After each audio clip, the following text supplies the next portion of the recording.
आनंद ब्रह्मचारी जी, शंकर मठ आसाम से। दंडवत महाराज जी कुछ दिन पहले ही ब्रह्मचर्य लिया है।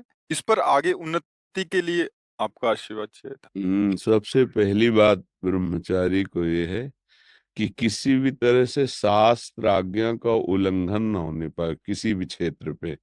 जैसे स्वाभाविक आकर्षण होता है पुरुष शरीर का स्त्री शरीर में, स्त्री शरीर का पुरुष शरीर में, और इस आकर्षण में यदि हम नजदीकीपन बनाए तो हम ब्रह्मचारी नहीं रह सकते हैं। जैसे किसी किसी के अन्य भी आकर्षण है, तो हमको अपनी मनोवृत्ति को देखना चाहिए कि काम संबंधी आकर्षण किधर है और उस दिशा से बचना चाहिए।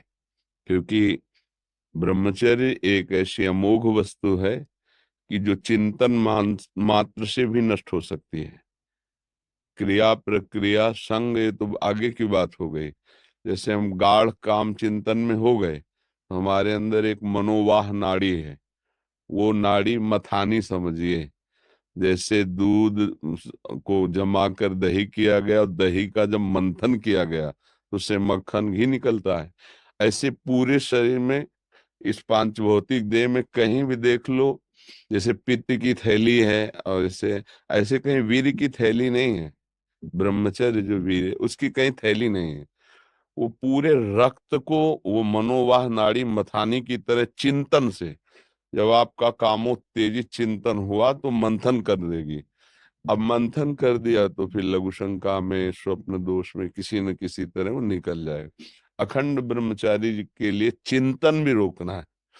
क्योंकि ध्यायतो विषयान, जहां हम विषयों का ध्यान किया तो संगस्तेषु उपजायते, उसमें आसक्ति पैदा होगी, फिर क्रियाएं आगे होने लगेंगी। तो हमारा जिधर काम आकर्षण है उनके संग से, उनके संभाषण से बचे। पहला, सबसे पहला कर्तव्य जीवन में ब्रह्मचारी को कभी भी सानिध्य प्रगट में या एकांत में काम संबंधी चेष्टाओं का नहीं करना चाहिए। बिल्कुल किसी भी बहाने से संभाषण, किसी भी बहाने से स्पर्श, किसी भी बहाने से चित्र आदि देखना।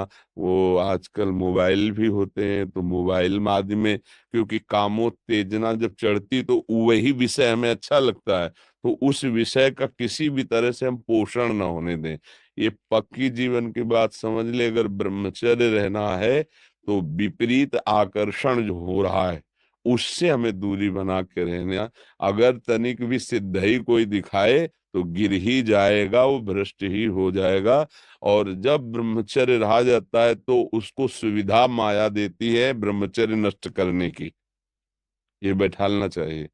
जैसे आप नियम लिए कि मैं आजीवन ब्रह्मचारी रहूंगा, तो आपको पक्की सुविधा एक समय आएगी कि आप आराम से भोग भोग लीजिए। कोई निगेटिव नहीं, कोई नकारात्मक सोच भी नहीं आएगी। आप उसको स्वीकार करें, क्योंकि आपके व्रत को भंग करने के लिए माया ऐसी सुविधा देगी। आपको ऐसी सेवा मिलेगी या आपकी ऐसी सेवा होगी। कई तरह के विधान पेश किए जाते हैं विपरीतता अंदर पैदा करके भ्रष्ट करने के। तो साधक जीवन भर इस बात से सावधान रहे। यदि आप कोई नकारात्मक सोच भी नहीं आएगी, आप उसको स्वीकार करें, क्योंकि आपके व्रत को भंग करने के लिए माया ऐसी सुविधा देगी। आपको ऐसी सेवा मिलेगी या आपकी ऐसी सेवा होगी। कई तरह के विधान पेश किए जाते हैं विपरीतता अंदर पैदा करके भ्रष्ट करने के। तो साधक जीवन भर इस बात से सावधान रहे, यदि नैष्ठिक ब्रह्मचर्य। दूसरी बात, जब हम स्नान करें तो नाभि देश को बहुत ठंडा करें। ठंडे जल से नाभि देश में, यहां से जल को कई बार ऐसे डालें। यह, और कभी भी किसी भी तरह से हम उन इंद्रियों को किसी भी तरह से ना छेड़े जिनसे हमारा ब्रह्मचर्य नष्ट होता है। वो पवित्रता के लिए स्नान शौच आदि के अलावा हम उन इंद्रियों का स्पर्श भी ना करें, उन इंद्रियों को किसी तरह उत्तेजित न करें, ये पक्का ध्यान रखें। तीसरी बात, भोजन इतना पाएं जो सुपाच्य हो और शौच पूरी साफ हो जाए। अगर कब्ज रहेगा तो फिर हमारा ब्रह्मचर्य नष्ट होने की संभावना रहती है। जिसकी बहुत कब्जियत बनी रहती है, तो ब्रह्मचर्य क्या है, घी समझो। वो उसको उचित आहार विहार से संयम में किया जाता है। और ब्रह्मचर्य को पुष्ट रखने के लिए कम से कम 48 मिनट बिना हिले डुले पद्मासन और सिद्धासन का अभ्यास करना चाहिए, मेरुदंड सीधी करके। पद्मासन लगाना जानते हो? सिद्धासन लगाना जानते हो? सिद्धासन, हाँ, अभी यहाँ तो ऐसे नहीं बताया जा सकता ना, क्योंकि वो क्रिया है उसमें। गुदा द्वार और मूत्रेंद्रीय द्वार के बीच की जगह में बाएं पैर की एड़ी होनी चाहिए और मूत्रेंद्रीय के ऊपर दाहिने पैर की एड़ी ऐसे आती है, तब वो ऐसे सिद्धासन ऐसे होता है। ऐसे 48 मिनट बिना हिले डुले सिद्धासन और पद्मासन का अभ्यास करे, आहार शुद्ध रखे, तो ब्रह्मचर्य ऊर्ध्वरेता होता है। जो ब्रह्मचारी है उसका ऊर्ध्वगामी वीर हो जाता है, फिर वो अधोगामी नहीं होगा। यदि अधोगामी शुरू हो गया है तो ऊर्ध्वगामी करने में बहुत कष्टप्रद। अभी आपकी नवीन अवस्था है, बहुत बढ़िया अवसर है जीवन को ब्रह्ममय बनाने का। तो खान पान में खटाई, अधिक मिठाई, वो पदार्थ जो कब्ज बना दे, गरिष्ठ हैं, उनका त्याग। ब्रह्मचारी का मतलब एक बीमार अवस्था वाले का जैसा भोजन है, जितने से हमारे प्राणों का पोषण हो जाए, सात्विक भोजन। अब होटलों का भोजन खावे, खूब मिठाइयाँ खावे, सोचे ब्रह्मचारी रह जाए, तो असंभव है। हाँ, मीठा आदि का भी थोड़ा लघु मात्रा में, खटाई तो बिल्कुल त्याज्य है, बासी अन्न त्याज्य है, अपवित्र स्थिति में बनाए गए अन्न का त्याग है। तब हमारा विचार शुद्ध होगा, तब सच्चा ब्रह्मचर्य है हर इंद्रिय का। वाणी का ब्रह्मचर्य व्यर्थ का बकवास नहीं, भगवत चिंतन हितकर मधुकर वाणी। नेत्रेंद्रिय का ब्रह्मचर्य सब में भगवत भाव देखना, कहीं कोई काम आदि की चेष्टा को ना देखना। श्रवणेन्द्रिय का भगवत चर्चा सुनना, शास्त्र चर्चा सुनना, व्यर्थ की बातें ना सुनना। ऐसे हर इंद्रिय का ब्रह्मचर्य हो जाएगा, तो ब्रह्मचर्य का मतलब ब्रह्म में ही स्थित महापुरुष। सच्चा ब्रह्मचर्य का स्वरूप है ब्रह्म में स्थित महापुरुष, तो वो आप पहुंचा देगा। ब्रह्मचर्य बहुत आवश्यक है, सबको आवश्यक है। गृहस्थ में उचित ब्रह्मचर्य है, विरक्त में नैष्ठिक ब्रह्मचर्य है, आजीवन ब्रह्मचर्य। जो ब्रह्मचर्य का महत्व नहीं रखते हैं उनका जीवन कूड़ा हो जाता है, उत्साहहीन, और कई तरह के ऐसे महान दोष उत्पन्न हो जाते हैं ब्रह्मचर्य की हानि से। तो ब्रह्मचर्य की हानि ना होने पाए ऐसा आहार, और शयन करने में दाई करवट का ज्यादा प्रयोग करें, दाई करवट का। और शयन 5 घंटे से अधिक नहीं, 24 घंटे में 5 घंटे शयन पर्याप्त है। फिर आगे चल करके तो और संयम हो जाता है। अब जैसे अपने लोग 8 या 9 के बीच में शयन करते हैं, 12 बजे बैठ जाते हैं। किडनी खराब है फिर भी उसका आश्रय लेकर के, जैसे अभी ये आश्रय इसीलिए इसका लिए हुए हैं कि उस पर वजन न पड़े। नहीं, ये सब थोड़ी आवश्यकता है, सोफा और तकिया इनकी थोड़ी आवश्यकता है अपने यार। अब ऐसे बैठे तो फेल किडनी है, वो जो सेवाएं बन रही वो नहीं बन पाएंगी। तो हर समय जब आप बैठे तो मेरुदंड सीधा, इसका ध्यान रखें, आगे नासाग्र दृष्टि रखें और सावधानी से शयन करें। शयन करते समय बड़ा खतरा है। शयन के समय हमारी इंद्रियां और मन बहुत चंचल होता है। उस समय अगर ब्रह्मचारी भगवत चिंतन करते हुए, उसको नींद से मतलब नहीं है, तन्मयता धारण करते हुए नींद में चला गया तो बच जाएगा। अगर कहीं उस समय वो छूट दे दी और पास में मोबाइल है तो कभी ब्रह्मचर्य नहीं रह सकता। मोबाइल आप रखते हैं? रखना तो होता है। सत्संग ये सब सुनते हैं। हाँ, सत्संग सुनते, पर है बहुत खतरा पास में रहने पर।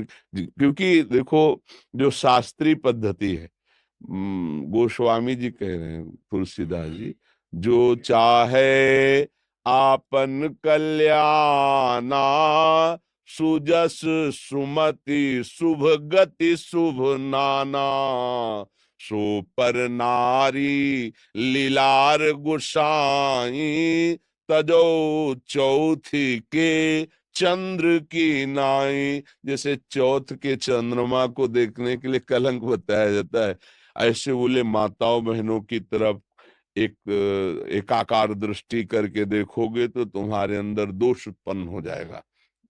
महापुरुषों ने जो कहा है कि अगर शुभ गति चाहिए, शुभ कल्याण चाहिए, तो इनके चरणों की तरफ देखो। भाव तुम्हारा शुद्ध रहेगा, बात करनी तो ऐसे बात कर लो।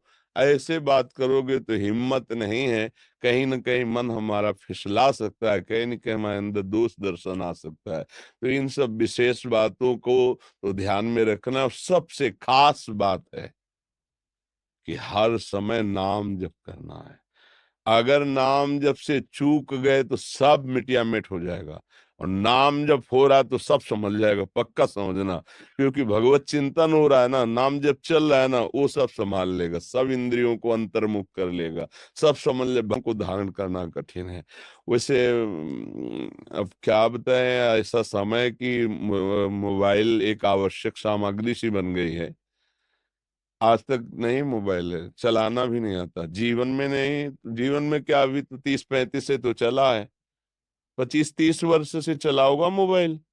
पीछे तो हमने कभी मोबाइल नाम सुना ही नहीं था। तो आधुनिकता अभी 25-30 वर्ष से इतनी बढ़ती बढ़ती चली गई कि जन जन के हाथ में हो गया ये। तो ना कभी रखा है, और भगवान कृपा करे ना आगे कभी रखना पड़े। कोई पर्सनल इसका प्रयोग नहीं है, जो प्रयोग समाज का है वो 2-4 लोग अपने रखते हैं, अपने करते हैं।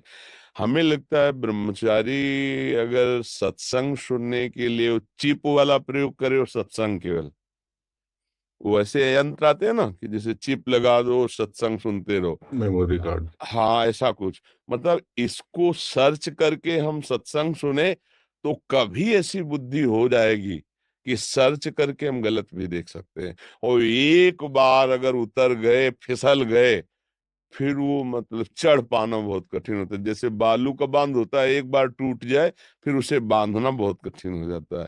तो हमारी प्रार्थना है कि अगर आप मोबाइल रहित जीवन व्यतीत कर सके तो अच्छी बात है। वास्तविक जब हम प्राणों को समर्पित करके निकले तो मोबाइल क्या चीज है।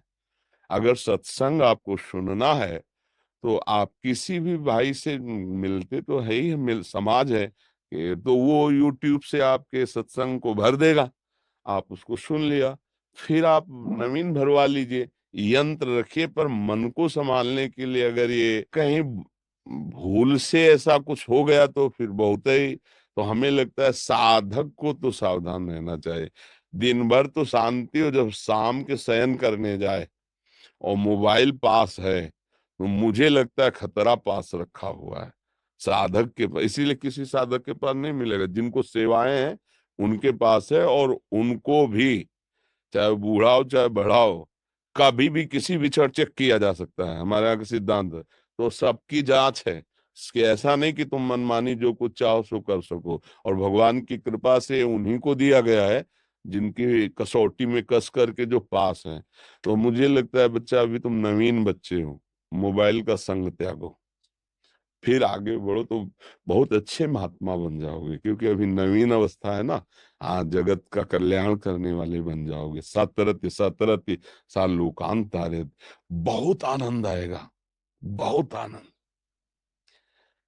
थोड़ा 10-20 वर्ष ब्रह्मचर्य रहो, फिर आप देखो कैसा आनंद आता है।